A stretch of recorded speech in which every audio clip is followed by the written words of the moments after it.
হাই দোস্ত আৰু মোৰ মৰমৰ বন্ধু বান্ধৱীসকল, এয়া আজি আমাৰ বোৱাৰীৰ দেউতাক আহিছে। ঘৰৰ আম, কঁঠাল, নেমু এনেকুৱাবোৰ ঘৰত আছে যেতিয়া ছোৱালী নেখালেনো কেনেকৈ থাকিব, সেয়েহে ইমান দূৰৰ পৰা এইবোৰ লৈ আহিছে। চাওকচোন, ইমান ধুনীয়া ধুনীয়া আমবোৰ, গছৰে আম, কঁঠাল, এইটো বেলেগ জাতৰ আম হয়।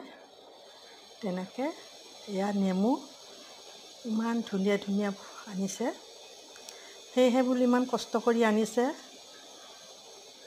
আপোনালোকে এবাৰ আহিবচোন আমাৰ ঘৰত আম কঁঠাল খাবলৈ দেই, ভাল লাগিব আহিলে, একেলগে খাম। দেখিছেনে ইমান ধুনীয়া কঁঠালবোৰ, খুব ভাল লাগিছে। খুব মিঠা হয় কঁঠালটো, আমবোৰো মিঠা। Thank U.